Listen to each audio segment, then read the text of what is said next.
Hello everyone. என் பேர் doctor Shaila Usman அலி.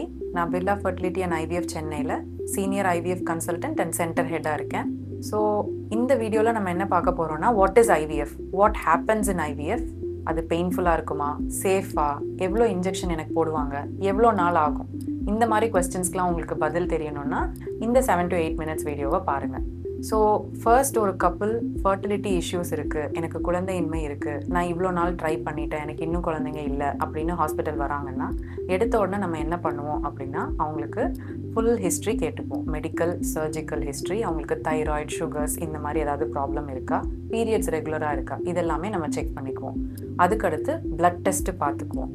Haemoglobin, thyroid, sugar, hormones, இந்த test எல்லாமே நம்ம பண்ணுவோம். ஸோ கப்பல் வரப்போ நம்ம ஃபஸ்ட்டு அவங்க லேடிக்கு வந்து வெஜைனல் அல்ட்ராசோனோகிராம் பண்ணுவோம். அதில் அவங்களோட யூட்ரஸ் அண்ட் ஓவரிஸ் வந்து எப்படி இருக்குது, அதில் நார்மலாக இருக்கா, நார்மல் ரிசர்வ் இருக்கா, யூட்ரஸில் ஏதாவது கட்டி வீக்கம் இருக்கா, அவங்களுக்கு யூட்ரஸ்க்கு உள்ளே இருக்க லைனிங், எண்டோமெட்ரியம், இதெல்லாம் எப்படி இருக்குன்னு நம்ம இவாலுவேட் பண்ணிக்குவோம். மேல் பார்ட்னருக்கு வந்து நம்ம விந்து டெஸ்ட்டு கொடுப்போம். சில பேருக்கு அட்வான்ஸ் டெஸ்ட் லைக் டிஎஃப்ஐ இதெல்லாம் தேவைப்படலாம்.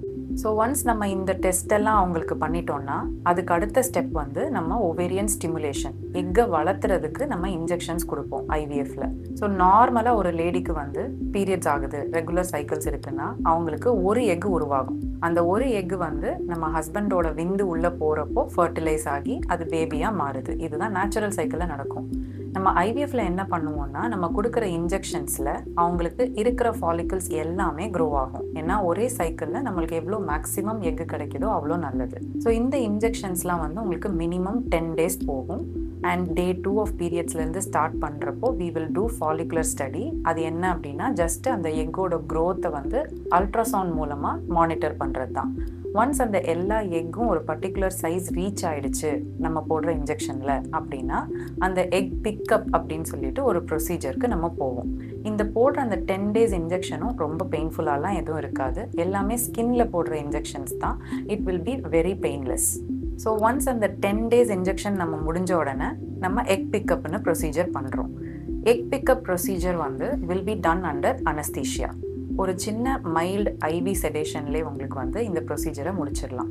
It will take 15 to 20 minutes. அந்த 20 minutesல நம்ம வளர்ந்த ஃபாலிக்கலில் இருக்கிற தண்ணியை மட்டும் ஆஸ்பிரேட் பண்ணி வெளியில் எடுத்துருவோம்.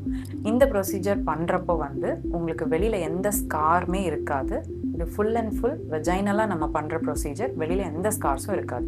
And after the procedure gets completed, ஒரு 3 to 4 hours மட்டும் அவங்க ஹாஸ்பிட்டலில் ஸ்டே பண்ணால் போதும். அதுக்கு மேலே ஹாஸ்பிட்டல்லையே இருந்து பெட் ரெஸ்ட் அந்த மாதிரிலாம் எதுவுமே கிடையாது. போஸ்ட் ஆப்பாக பேஷண்ட்ஸ்க்கு என்ன கம்ப்ளைண்ட்ஸ் வரலாம் அப்படின்னா, மேக்ஸிமம் ப்ளோட்டிங் வரலாம், அதாவது வயிறு உப்புன மாதிரி இருக்கிறது, கொஞ்சம் பசி கம்மியாகலாம், அண்ட் தென் மலச்சிக்கல், கான்ஸ்டிபேஷன் வரலாம். இது தவிர அவங்களுக்கு பெருசாக காம்ப்ளிகேஷன்னு எதுவுமே கிடையாது. நம்ம அவ்வளோ நாள் போடுற இன்ஜெக்ஷன்ஸ் எல்லாமே ஒன்ஸ் பீரியட்ஸ் ஆச்சுன்னா அந்த எஃபெக்ட் எல்லாம் அவங்க பாடியை விட்டு போயிடுது. ஸோ ஒன்ஸ் எக் பிக்கப் பண்ணுறப்ப தான் நம்மளுக்கு எத்தனை எக்கு கிடச்சிது அப்படிங்கிறது தெரியும். இப்போ நம்மளுக்கு நார்மலாக ஒரு 10 follicles டெவலப் ஆகுதுன்னா 10 folliclesலேயுமே நம்மளுக்கு எக்கு கிடைக்கிறது இல்லை. அதில் மேபி 7 to 8 eggs நம்மளுக்கு கிடைக்கலாம். அண்ட் கிடைக்கிற 7 to 8 எக்ஸுமே நல்லா இருக்காது. அதில் ஒரு 5 to 6 அப்படி தான் நல்லா இருக்கும். மெச்சூர்டு எக், மெட்டாஃபேஸ் 2 ஸ்டேஜில் இருக்கிற எக்கை தான் நம்ம வந்து ஐவிஎஃப்க்கு யூட்டிலைஸ் பண்ணுவோம். அந்த கிடைச்ச நல்ல குவாலிட்டி மெச்சூர்டு எக்ஸில் ஹஸ்பண்டோட விந்தை உள்ளே இன்ஜெக்ட் பண்ணிடுவோம். இந்த ப்ரொசீஜர் பேர் தான் ICSI, இன்ட்ராசைட்டோபிளாஸ்மிக் ஸ்பெர்ம் இன்ஜெக்ஷன் அப்படின்னு சொல்லுவோம். இதை இன்ஜெக்ட் பண்ணதுக்கு அப்புறமா நம்ம 5 நாள் அதை வளர விடுவோம். 5 நாளோட எண்டில் வந்து எத்தனை குழந்தைங்க, அதாவது எம்ப்ரியோஸ் ஃபார்ம் ஆச்சு அப்படிங்கிறது நம்மளுக்கு எம்ப்ரியாலஜிஸ்ட் ரிப்போர்ட்டாக கொடுப்பாங்க. மினிமம் 2 embryos இருந்தால் நல்லது. ஸோ ஒன்ஸ் வந்து நம்ம எம்ப்ரியோஸ் ஃபார்ம் ஆயிடுச்சு, அதை ஃப்ரீஸ் பண்ணிட்டோம் அப்படின்னா நெக்ஸ்ட் ஸ்டெப் வந்து எம்ப்ரியோ டிரான்ஸ்ஃபர் அப்படின்னு சொல்லுவோம். எம்ப்ரியோ டிரான்ஸ்ஃபர்னா குழந்தைங்களை எடுத்து கர்ப்பப்பைக்கு உள்ளே வைக்கிறது. இந்த ப்ரொசீஜரும் ரொம்பவே சிம்பிள். அனஸ்தீஷியா எதுவுமே தேவை கிடையாது. 2 minutes ஆகும் இதை பண்ணுறதுக்கு. அண்ட் ஒன்ஸ் நம்ம அந்த எம்ப்ரியோஸை உள்ளே வச்சுட்டோம் அப்படின்னா the patient should be on rest for 15 minutes. அவ்வளோதான். 15 minutes அவங்க அந்த பெட் ரெஸ்ட் இருந்தாலே அந்த எம்ப்ரியோ போய் இம்ப்ளான்ட் ஆகிறதுக்கு அந்த டைம் போதும்.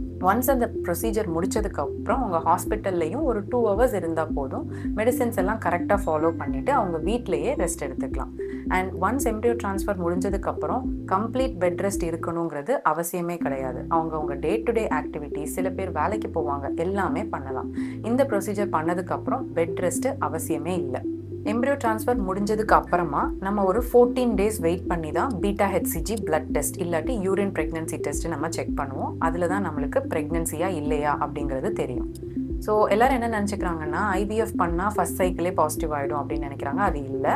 80% சக்ஸஸ் ரேட் வரும் ஐவிஎஃப்ல மேக்ஸிமம். அதுக்கு மேலே நம்மளால் சக்ஸஸ் ரேட்டு கொடுக்க முடியாது. Because every procedure has a success rate. ஐவிஎஃப்ல success rate will depend on several factors. அந்த உமனோட ஏஜ் மெயினாக, அப்புறம் ஹஸ்பண்டோட ஏஜ், அண்ட் தென் 2 பேரோட ஓவரால் ஹெல்த். அவங்களுக்கு பிபி, சுகர், தைராய்டு இந்த இஷ்யூஸ் இருக்குன்னா கொஞ்சம் சக்ஸஸ் ரேட்ஸ் ரெடியூஸ் ஆகும். அதே மாதிரி யூட்ரஸில் சில ஃபேக்டர்ஸ் இருக்குது. அடினோமயோசிஸ் அண்ட் தென் எண்டோமெட்ரியோசிஸ் ஓவரிஸில் இருந்துச்சுன்னா அவங்களுக்கு எண்டோமெட்ரியம் தின்னாக இருக்குது. இந்த மாதிரி சில ஃபேக்டர்ஸ் இருக்குது. அதே மாதிரி சில பேருக்கு எக்கு குவாலிட்டி கம்மியாக இருக்கலாம், ஸ்பெர்மோட குவாலிட்டி கம்மியாக இருக்கலாம்.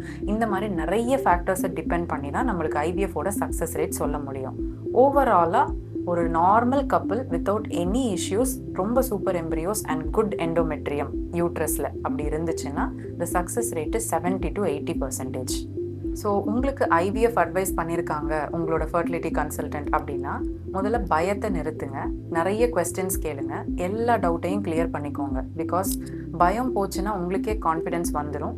And with all these right guidance இருக்கும்போது உங்களோட பேரண்ட்ஹுட் ஜேர்னி பாசிபிளாக இருக்கும்.